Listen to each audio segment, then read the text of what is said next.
This is a Zoom webinar, not a Zoom meeting, which means that you will all stay on mute with your videos off. This gives everyone a sense of privacy and helps to prevent any distraction to the speaker. This webinar is being recorded and a link will be shared with you soon.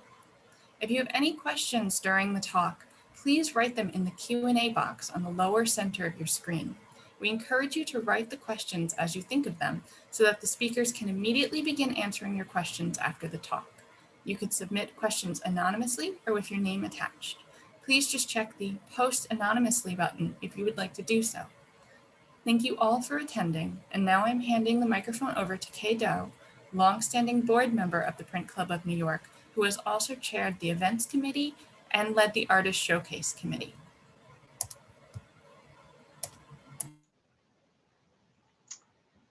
Hello, and welcome to another Zoom event organized by the Print Club of New York. I want to welcome those of you who are members and also those of you who are not as familiar with the club, but are taking this opportunity to become familiar with our organization. Tonight, I'm delighted to introduce to you all Harriet Stratis, a paper conservator and a technical art historian, and happily for us, a recent addition to the board of the Print Club of New York. For many years, Harriet was associated with the Art Institute of Chicago, where she was head of paper conservation for almost 20 years. In 2017, she left museum and now works independently as a freelance consultant, conservator, and museum consultant, with a base in New York as well as in Chicago. Harriet's origins are in the tri-state area. She was born in New Jersey and educated at Barnard, Columbia, and NYU. Recently, she returned to her alma mater, the Institute of Fine Arts at NYU, as a visiting scholar and adjunct instructor in 2018 and again in 2019. And then COVID hit, so there was no 2020, but we hope she'll be back again for that. Harriet's reputation and practice are not only national, but international. In the state, she has been a visiting research scholar at the Getty Museum in LA. She has also worked with numerous museums, including the Cleveland Museum of Art, the Toledo Museum, the Block Museum at Northwestern, the Institute of Contemporary Art in LA, and the Frick here in New York. Further afield, she has been engaged by a number of museums in Europe, including the National Gallery in London and the Van Gogh Museum in Amsterdam. In short, Harriet is a well-known player in the world of art conservation. She's also a leader in what is called technical art history, an emerging field that she herself has helped to develop, in which the conservator's understanding of the materials and techniques used by an artist can contribute to the understanding of that artist and their place in the historical account, beyond the particularities of any single work. This knowledge can also be brought to bear in identifying the work of an artist. One fascinating example can be found in an episode of BBC's Fake or Fortune, which some of you may be familiar with. In one episode, Harriet was brought in to provide her expert analysis of a Toulouse-Lautrec sketchbook, and indeed became quite the heroine of the development of the identification process. In tonight's talk, Harriet will focus more specifically on the conservation process, on the ways in which prints can change over time and in different conditions, and the ways in which conservators can deal with those kinds of changes. The Print Club of New York is very fortunate to have Harriet as a member of the club and of the board, and we are delighted that she has agreed to present this talk. We hope that you will enjoy this opportunity to learn about paper conservation from a master. And so now let me proudly turn this over to our speaker and my daughter-in-law, Harriet Stratus. Harriet.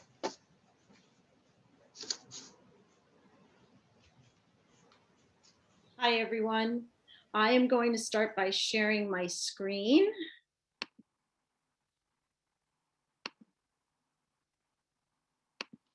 Okay, and I hope you can all see that.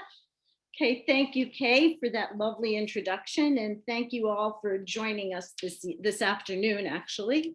For this presentation, I thought we could take a close look at a large number of prints and drawings that, for one reason or another, have sustained damage.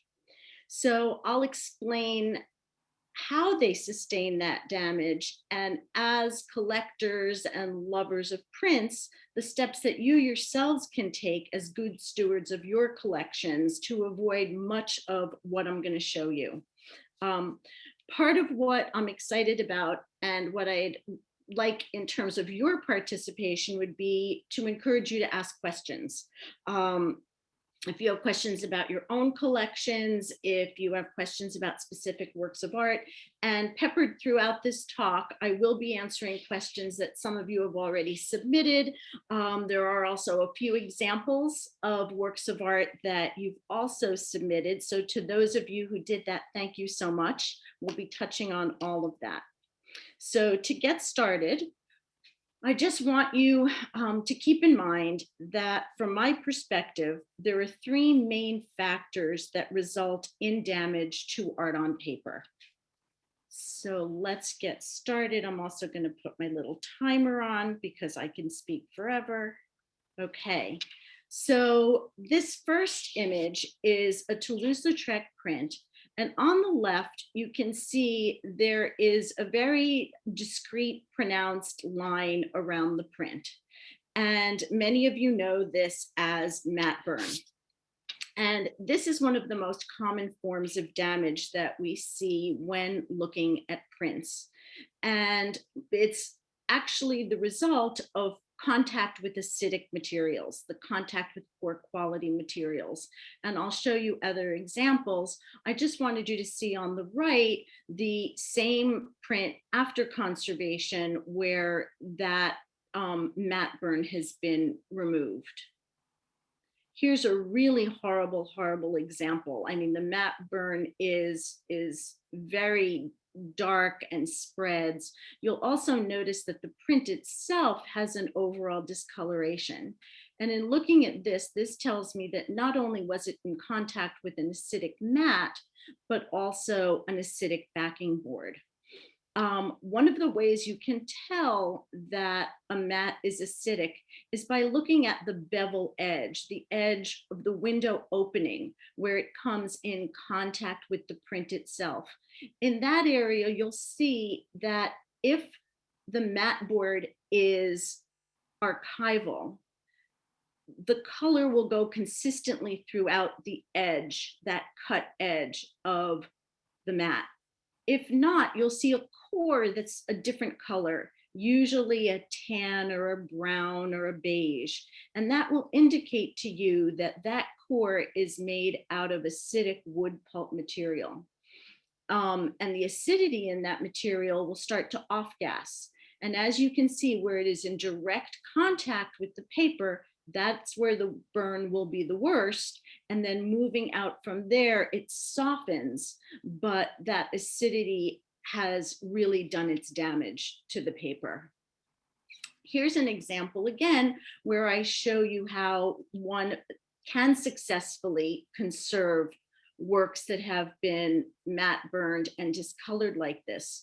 But in particular, what I want you to take a close look at is the top edge of the print, where you can see it almost looks like two little white tabs. But in reality, what those are areas where the paper was not discolored. And you may say, how can that be? The sheet looks horrible. What happened up there? Well, up there is where the hinges were attached. And many of you know that we use Japanese paper and wheat starch paste hinges to adhere prints to their solid or their back mat. And in this case, because that hinge protected the print from contact with the acidic backing, it didn't discolor. And you see this phenomenon taking place in a variety of ways when works on paper are subjected to high levels of light and contact with acidic materials. So moving on and saying that it's not just one factor. It's not just the effect of light or air. So in this example, I know it's a little difficult to see, but what I want you to notice in looking at the back is that along all the edges, there was a brown paper tape that was adhered to the back of the print. Now, if you go over to the actual print, and especially when looking at the top of the palm tree and over to the right and down, you will see that everywhere that that tape protected the paper, it didn't discolor to the same degree that it did where it was left exposed both to light and to air. Similarly, in the lower right of the composition, where you see the blue stripes in the tent, going back to the verso, those same blue stripes will appear white, lighter. So here it's actually the printing ink that's protecting the paper from discoloring. Everywhere else where this piece of paper came in contact with an acidic backing and light, you see how it darkened to a great extent. So I show you this just to try to make the point that it's not one factor, it's usually several factors in combination that work against the paper, the print.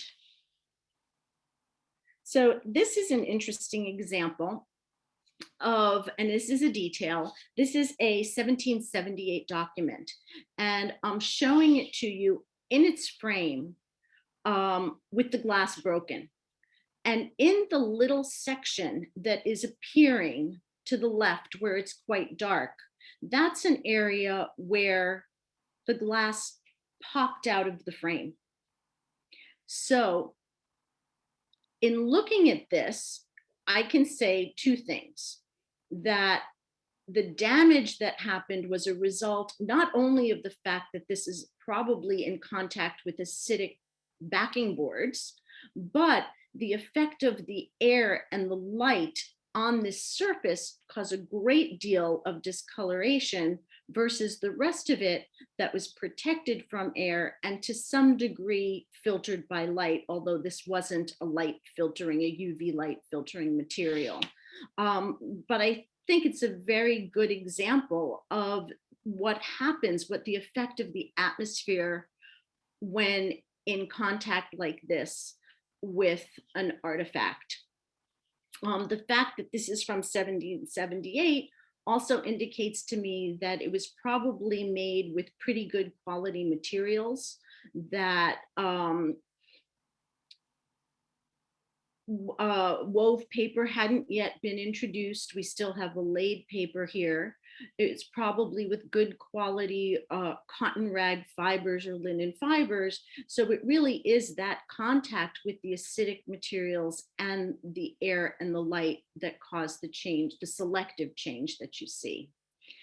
Other acidic materials can also do terrible damage. So if you have works of art and you have them in frames or in backings that are acidic, this is an example of corrugated cardboard.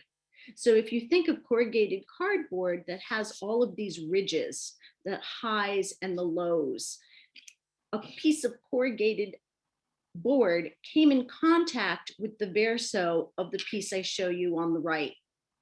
And if you look very carefully, everywhere the ridges of the corrugate came in contact with the paper, it's darker.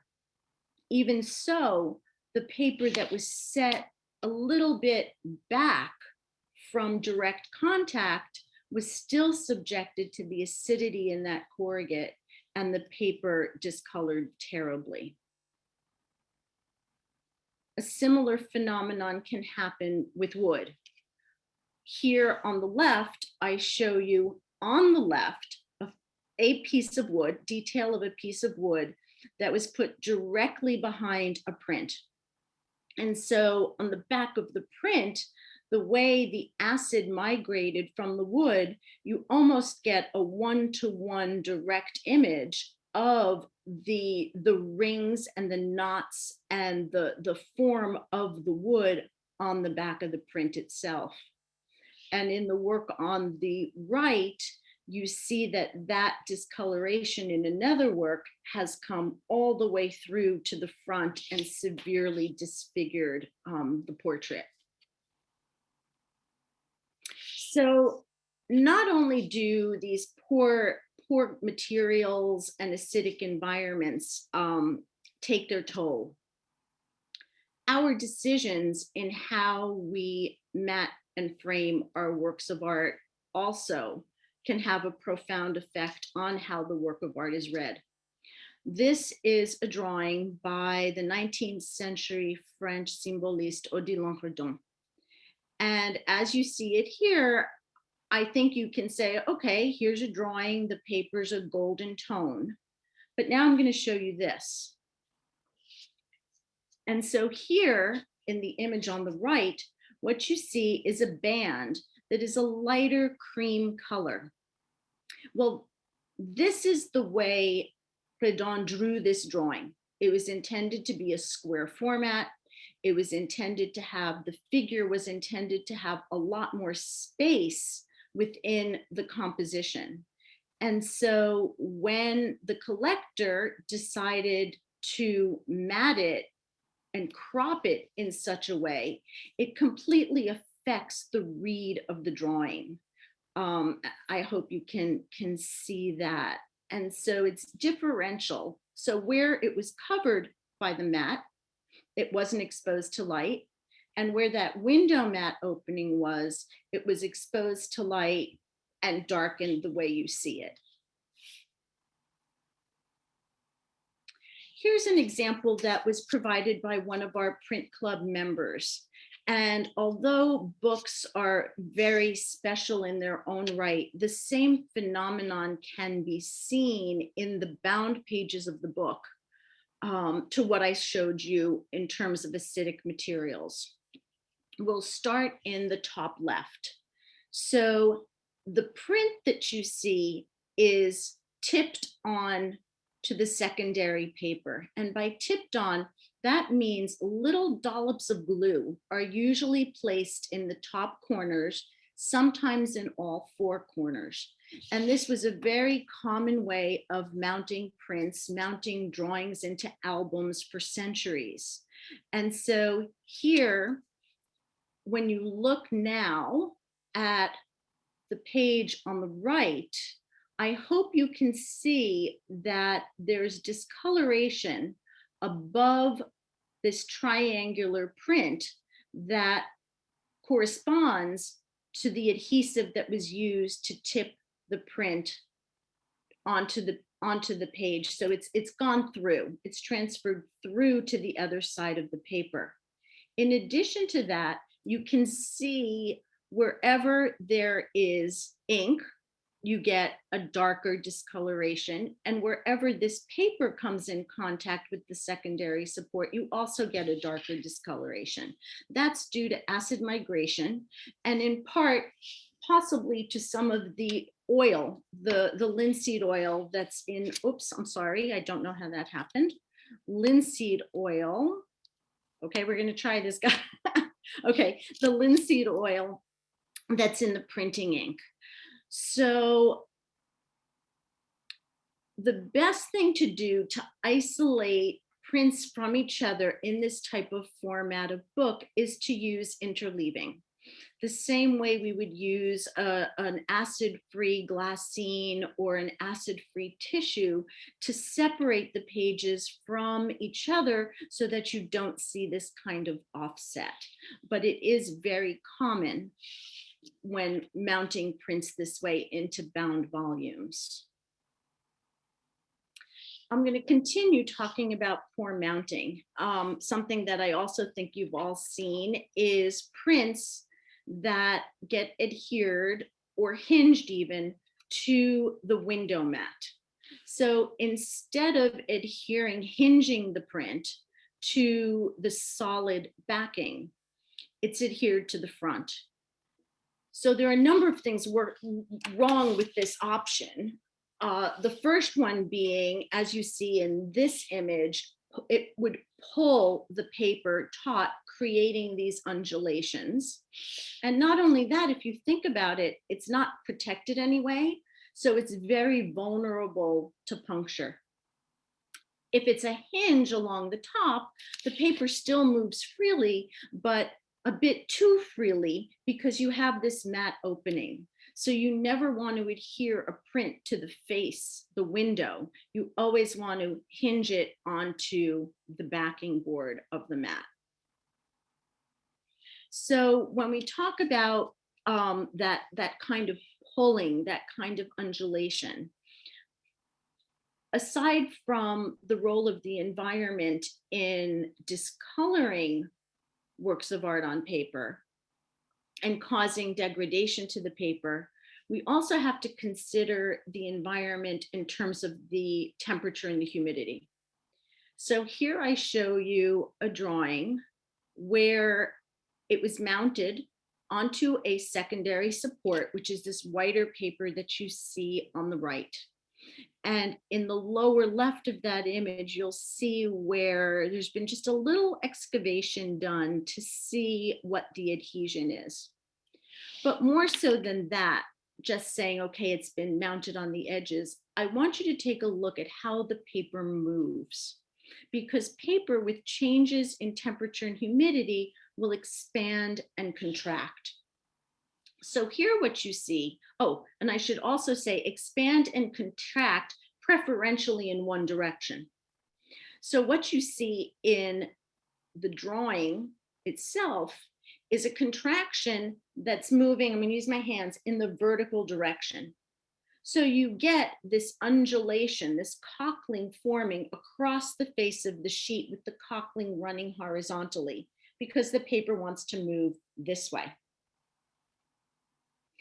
That's the effect of the humidity of the environment. Complicating that, the piece of paper that was used on the back of this, adhering the edges, it preferentially wants to move in this direction. So you're getting a whole other series of undulations because the two pieces of paper are not moving in concert together in the same direction. They're moving at odds with each other in opposite directions. And so for one thing, you really don't want to solid mount or edge mount a print or a drawing in this manner. And when you do have changes like this in temperature and humidity, you have to be aware that cockling and undulations are most likely to form like this. So in another extreme example, in this drawing, there is, as you can see in the center image, a great deal of glue, paste, residual papers, materials that again are constricting the movement of the paper so that when it is subjected to a poor environment, in this case, a thin tracing paper like paper, it really went crazy. And so just in comparing these images, what I show you on the left is a normal light image of the front, then a normal light image of the back. And then to really show those undulations, we also take pictures, photograph objects in a raking light, in a critical light, so that we run the light from the side. And when you examine prints of your own, that's also something you should look for as well, to look at things in a variety of lights to get a better understanding of the surfaces. So here, after conservation, the color is off, so forgive me, you can see that the undulations were significantly reduced in tandem with removing all of these adhesives and papers and deleterious materials from the verso. There is still a slight undulation in the sheet, which is acceptable and certainly far better than its pre-treatment appearance. I also want to talk a little bit about adhesive tapes. I know it's easy to take a piece of self-stick adhesive. In this example, we've got masking tape, Scotch tapes. Any kind of self-stick adhesive, if you pick it up to use it to hinge or to adhere your works of art to mats, Stop for a minute and think, what is making that adhesive sticky? If it's not a water soluble adhesive that you actually have to get wet to get tacky so that you can use it, it means that there are substances, chemicals, adhesives, rubbers, that are meant not to dry out.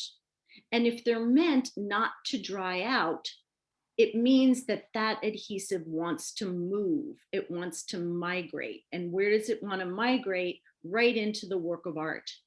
And so you will see over time terrible staining that's caused by the adhesives that are in these self-stick adhesive tapes. And in this small drawing, I want to bring your attention specifically to that right edge, where in comparing the left edge to the right edge, where an attempt was made to try to remove some of this masking tape adhesive, the result was very unsatisfactory.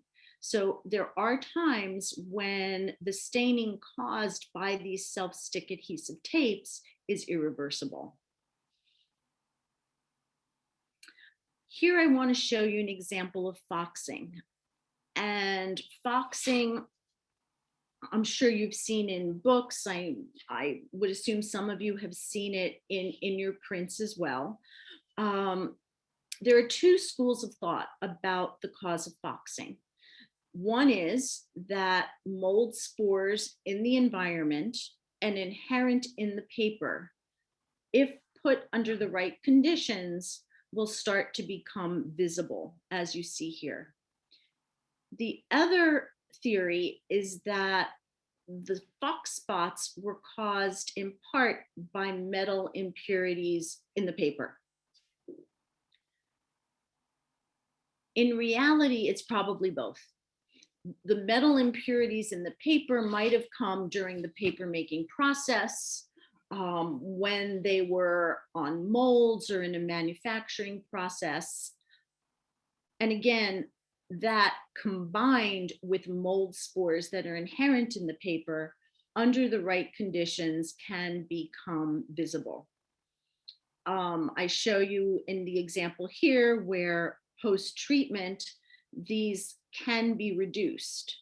But I don't want you to think of conservation as sort of a way to solve everything, a cure for everything, because conservation to some degree has its consequences.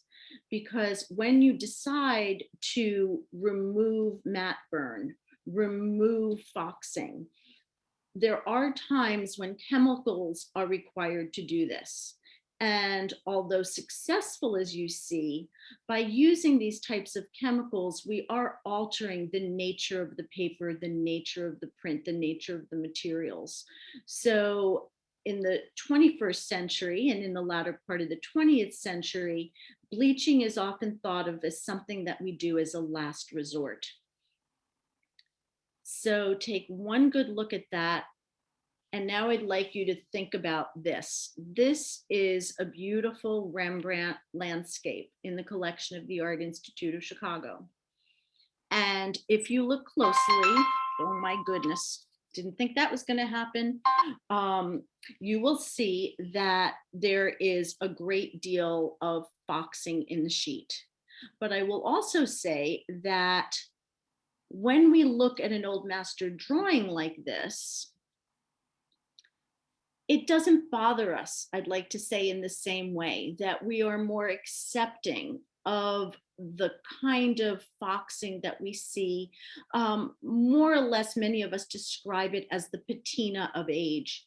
And we would never dream of trying to treat this to remove that kind of foxing. However, turning to another print shared with me by a member of the print club, I found this very, very interesting because of the way in which it foxed. I was told by the collector that they had the print in a flat file. And if many of you have seen flat files, there's a little metal flap that comes along the front of the drawer of the file to kind of hold the stack of prints in place. In this case, the part of the print that's boxed was under that flap with no interleaving protecting. And so again, I mentioned that use of glassine, use of any kind of interleaving materials, matte board folders, to separate works of art from themselves and the environment is really a must. So here, what seems to have happened is the area under that metal flap obviously had, whether it was less airflow, whether it was more humid, whether there was contact with other materials there, somehow that environment was different enough than what we see in the rest of the print to cause this very selective discoloration all along the vertical edge that was under that flap. And this is the first time I've ever seen such a good example of this. I mean, since I was in college and working with collections, I was always told about this flap. And I always thought, okay, yeah, all right, sure. But it really does happen. And as I said, I was actually very excited and happy to see this as an example, but it also always brings to mind thinking about how you're storing your collections. Moving from boxing to actual mold, and I hope you can see in the detail in the upper right that to differentiate mold from boxing, mold can actually be dimensional. It can look almost like a network of fibers, almost like a spider web, and spread across the surface. Where boxing is actually in the paper, mold sits on top of the paper. Now, in order to induce this kind of mold, there has to be, again, the right environment, high temperatures, high humidity, an environment in which mold can thrive. In addition, if you look carefully at the overall image, you will see that the mold tends to gather, congregate in the darkest, blackest areas of the print. And that's where there's the most nutrient. We talked about printing inks with linseed oil, and it's very common when you see a print that has mold damage that the mold will be in the blacks and the browns and the dark blues, as you see here. Conservation treatment to remove this type of mold, it's actually aspirated. It's lifted from the surface of the artwork with sort of a micro vacuum and tools to remove it. This is a bit subtle, but I did want to show it to you because there have been many questions that were asked about glass versus plexiglass. So aside from the simple fact that if you buy plexiglass, you want to get a plexiglass that's UV filtering. In addition, it won't break. Because when glass breaks, and I want you to look very closely at the image on the left, you'll see almost like a scratch, like a gouge that's moving through the center of the print. While these can be conserved, they will never look as if the surface hasn't been scratched. Because even in repairing it, or repairing it and then doing some toning to bring everything back together for the eye, as you see on the right. If you look at this print in critical light, as we said, turning it, looking at it in a raking light, you will always see a difference in the color, in the saturation, because the refractive index changes. And you can never, when glass shatters on a work of art, you really can never get that work of art to look like the glass hasn't shattered. And just to sort of scare you. This does happen. And it happens more times than one realizes. And so I think looking at a variety of plexiglass products when framing your prints is definitely the way to go for the reasons stated. I hope none of you ever come in contact with this. This is damage from insects. And so insects, especially insects like silverfish, love paper. And you can often see, I don't know if you've ever experienced this, where if you have a book and it's been infested with silverfish, they will literally start boring down sort of top to bottom or bottom to top and just go through. This letter was folded in half.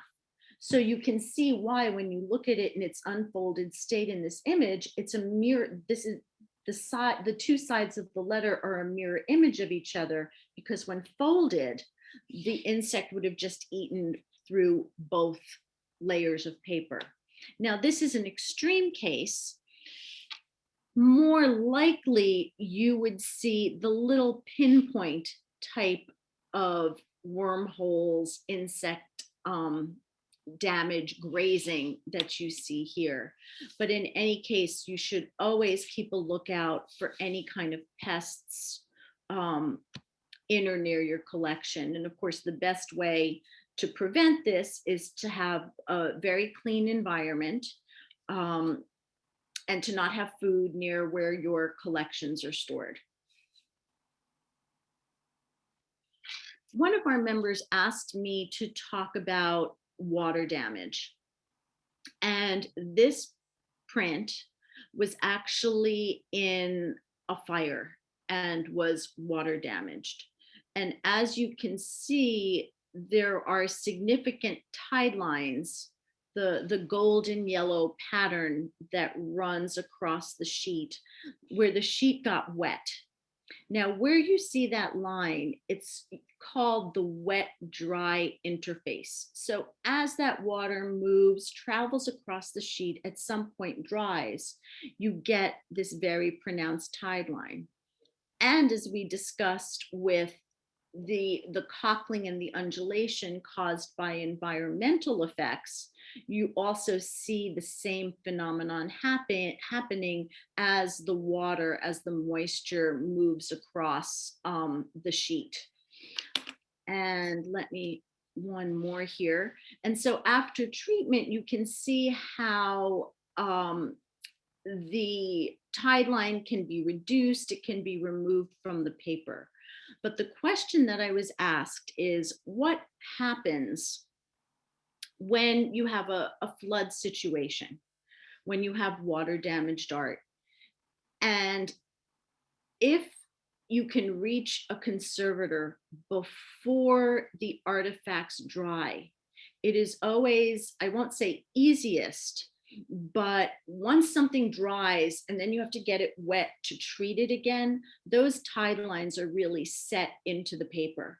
So if, when you realize something is wet, to wrap it in plastic or to put it in a plastic bag and to call a conservator immediately would be better than drying it.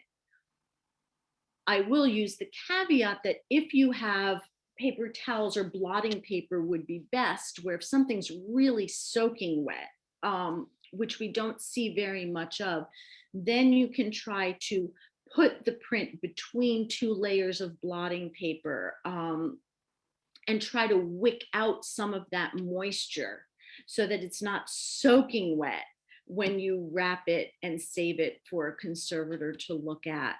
Now, of course, again, it's a difficult thing to say when people have collections in their home, but trying to store them in areas where there aren't pipes above and below. Trying to keep collections out of basements, even though I know it's very convenient to store works of art on paper in basements.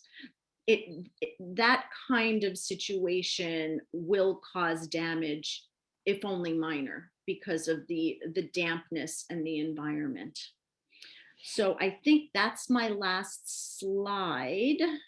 let me see. Yes, because I did want to leave room for questions from all of you. Let me go up here. And so I'm going to reintroduce or introduce Allison Tallman to kind of Thank you. take over and drive. And take over and drive. Well, thank you so much, Harriet. I knew about some of those issues, but I really loved your comment. Conservation has its consequences. I think that's a wonderful statement. And we do have quite a few questions. So I'm going to start off. In the first person wanted to know, when you were showing pretty early on in your presentation, you showed a sheet of paper with all kinds of heads on it. And the person wanted to know if that were Leo Castelli. That was a work of art by Diego Rivera. And do you know who he was? I don't know. The next question is, how do you judge whether a framer is knowledgeable about mounting techniques? I think I'm going to turn it around on you and say that you're the one who has to be knowledgeable. I think attending today is a good place to start. Learning how to properly care for your collection so that when you go to a framer and you start talking about wanting archival materials, wanting ragboard, wanting proper glazing, that you'll enter into a dialogue with someone who knows what you're talking about.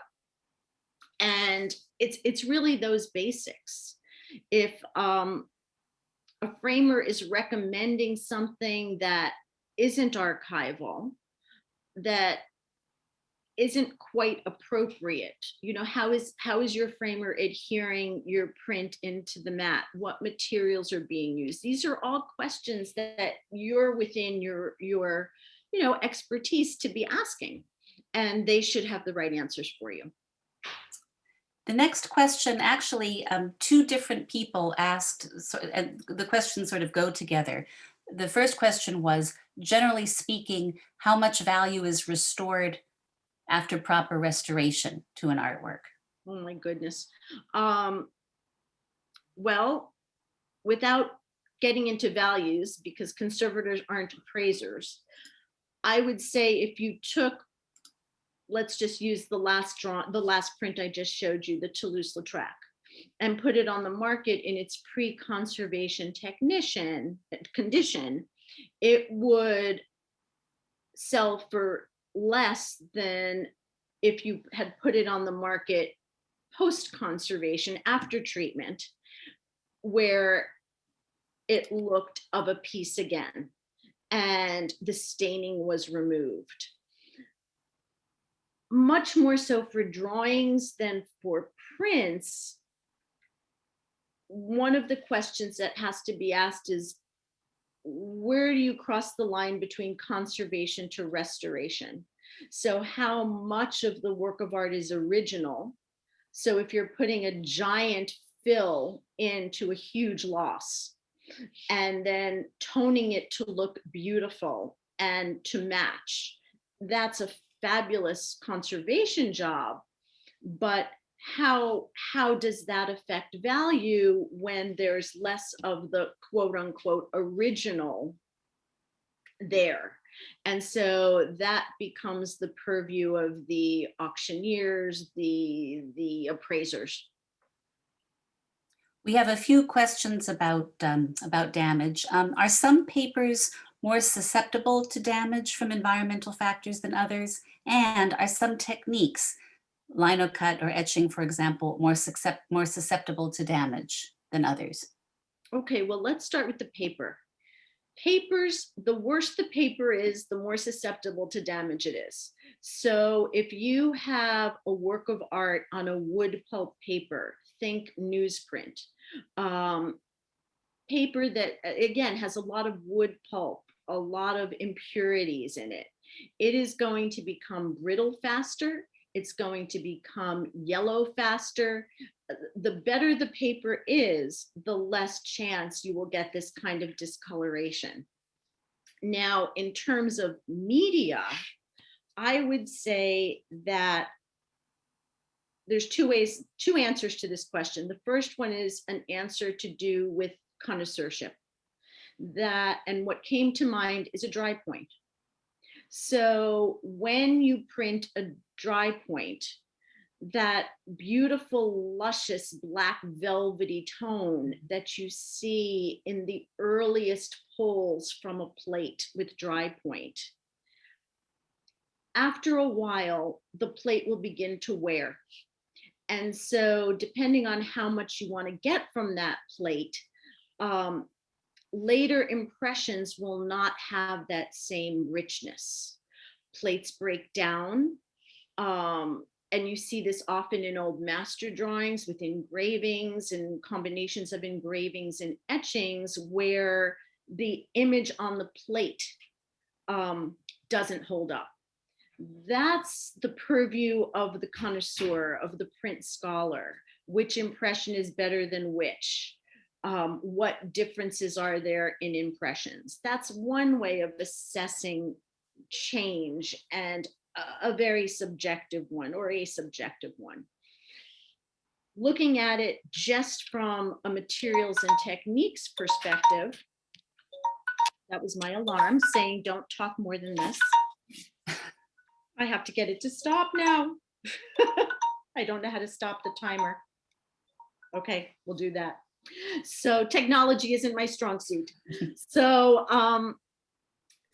with various printing methods, I would say if you're using a good quality rag paper and black printing ink, those are extremely stable. But when you start using colored inks, then you have to look at the stability of those inks. You have to think about how much light you're going to expose them to, what your light level should be. And especially with all of the techniques where you've got collage elements that are now on prints, or you add hand coloring to prints. Those are the added techniques beyond what a plate or a block is going to give you that can influence the kind of damage that's sustained. We have a few questions about framing, but before I get to those, one of our attendees thanks you for the excellent talk and says, despite our best efforts, sometimes prints we buy will show up creased from the mail. What's the best method for dealing with this? Well, again, it depends. I'm not sure how to say this, but so I'm just going to say it. It depends on you. It depends on the value. I have seen instances where a collector will say, I'm terribly sorry. This arrived damaged. I purchased a pristine impression. I expect a pristine impression. And they will send the print back to the gallery, the artist, the printer, and ask for that pristine impression back. If, however, it's rare, especially if it's rare and it's the only one, you're going to conserve it. You're going to have someone come in and conserve it and remove that creasing. So it really is sort of, what is your relationship with the seller? And what do you think about that crease? And quite honestly, beyond the issue of value, if the work of art is going to be overmatted and no one's going to see the crease anyway, you could simply proceed. But if the sheet is meant to be floated, or if your aesthetic is to have a floated sheet and there's a crease in it, that is going to completely undermine the look, the appearance of it, because the first thing your eye is going to go to forever is going to be that crease. Do you always suggest museum quality glass versus regular glass when framing a print?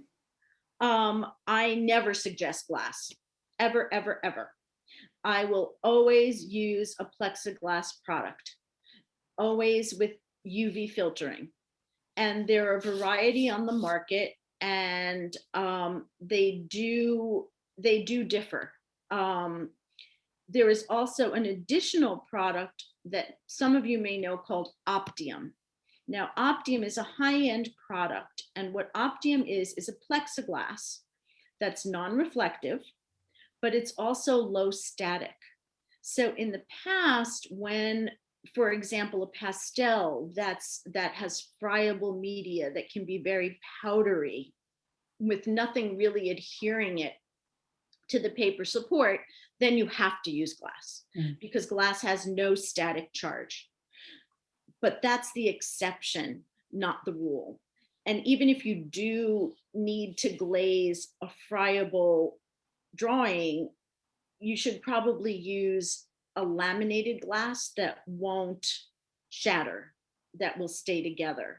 But the plexiglass products that are on the market are all excellent, and they will eliminate 98, 99% of the UV.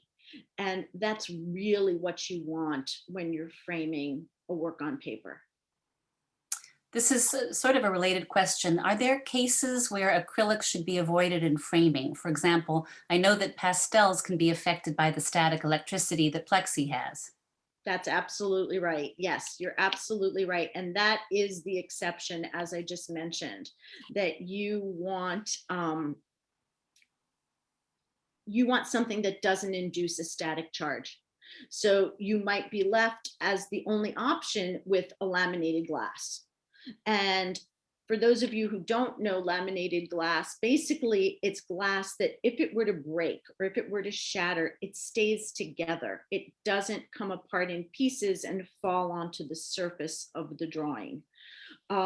Optium, in many instances, is extremely successful as a substitute if there's some adhesion. So you would test, you would look at the drawing, because Optium is also a low static product that seems to just get better and better.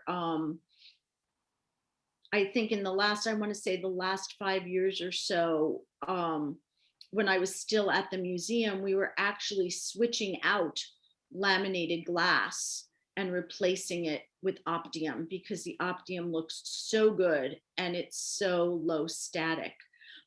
Some colleagues in the field want to do more research on this, because the question is, how long will that anti-static quality last? Is it forever? Is it something that breaks down over time? But for right now, it really seems to be the way to go. One more question about framing, and then we're going to go back to paper. Would you recommend changing glass to Plexi on prints that may receive more light than others? Seems to me that the framers seem to push museum glass. It depends what you mean by museum glass. That's where you have to come in and say what you mean. Museum glass, well, again, you have to deal with the fact that it breaks, that it shatters. It is not shatterproof. And if it gouges into your print, it's pretty serious damage. So the other product that tends to be recommended when they say museum glass is like this frosted material that isn't quite clear, but you're told that it reduces the amount of UV. Avoid that as well, because anything that isn't clear is going to affect the way you read your print. Mm-hmm. And so, I mean, even if we're not considering the effect of light, we're not considering the damage caused by light and overexposure, I would still switch out glass for plexiglass, simply to eliminate the risk of damage that occurs with glass shattering in front of a work on paper.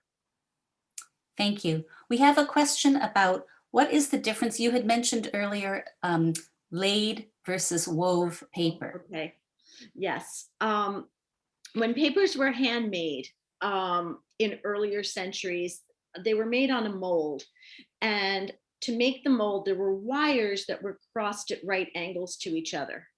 So when you hold that kind of paper up to light, you will see a pattern of vertical lines that are maybe, they vary, but about an inch apart. And then horizontally, a series of very closely spaced lines that reflect the structure of the mold. Those are called laid papers.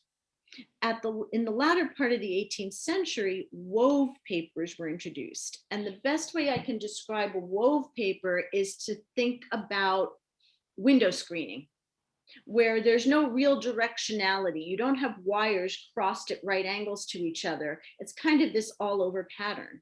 So you still have the paper mold, but the mesh that's within the paper mold, when you're dipping that mold into a vat of pulp, the paper will sit evenly across that mesh and you won't get that pattern of vertical and horizontal lines.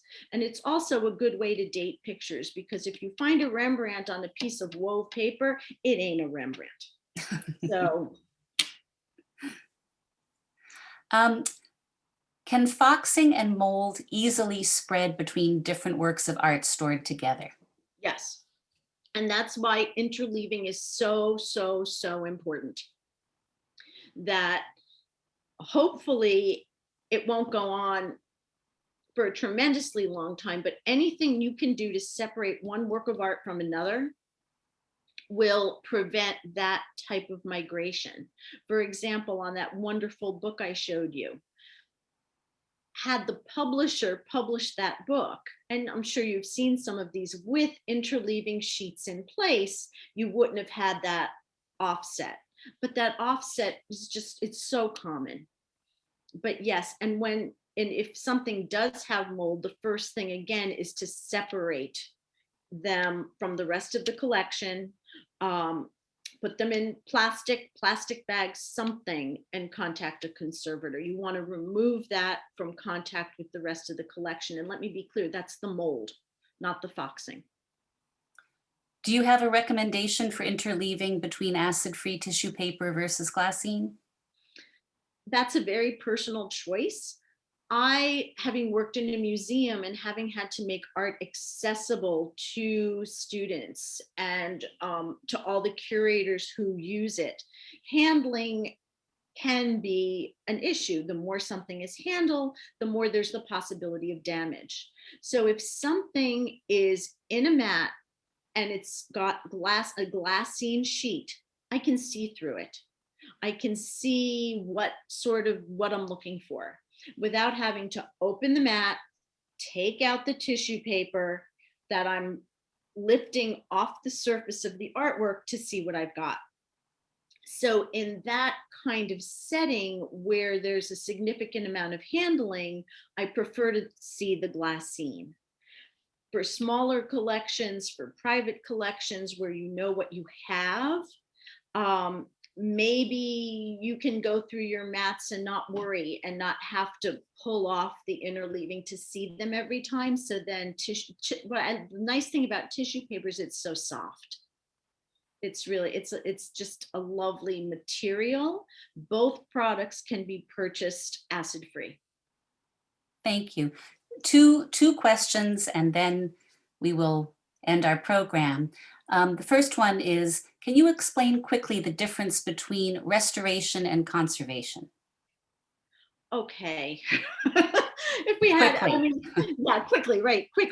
I think the quickest way to explain it is that conservation attempts to structurally stabilize the work of art so that certain, I don't want to call it damage, but certain changes to a work are accepted. So using the example I had of a large sheet or a poster where a great deal of it is lost, and you go back and you reconstruct that becomes a restoration, because I could just as easily have filled that loss with a piece of paper that could be sympathetic to the original paper, but not do any image compensation, not try to unify the composition at all. And so that's kind of the easiest or the most straightforward way to differentiate the two. Thank you. Well, finally, this question is probably how we should have started the Q&A, which is, what inspired you to pursue your career, and what advice do you have for people who might be interested in entering this field? I was a printmaker. I was an art major. I double majored in art and art history. And then I think it was sophomore year of college, started getting interested in conservation, but was very nervous about the chemistry, not being a science person. And so once I sort of had the courage to take that on, I knew that it was something that I wanted to do. So I knew very early on. Some people come to the field later because it requires a lot of background in art history, studio art, and chemistry. And so the sooner you start combining those in a curriculum, in a college undergraduate curriculum, the more well-placed you would be to enter one of the conservation programs. And I was also, art history was very important to me as well. And that had a lot to do with why I chose NYU as my conservation training, because in addition to your conservation, your MS in conservation, you also get a MA in art history. Well, thank you. Thank you. And I think we've all learned so much. We have put the links to Harriet's website in the chat, and I think we always send out a follow-up email. So I'll make sure to include links to your website, Harriet, and also how to find a conservator for your own collection. I see the two links there. So yeah, thank you. I was just going to say, I think that's important because I know some of you are outside of the New York area. The American Institute for Conservation has a very robust website where you can find a conservator by material that needs conservation, by region. And so I would advise people to go there and start talking to conservators. Well, thank you. And for our members of the Print Club of New York, we will be having our next program in May, I believe, the Artist Showcase. And for people who are not members, please look at our website, printclubofnewyork.org. Thank you so much, everyone, and have a pleasant evening. Thank you. Thanks for joining us.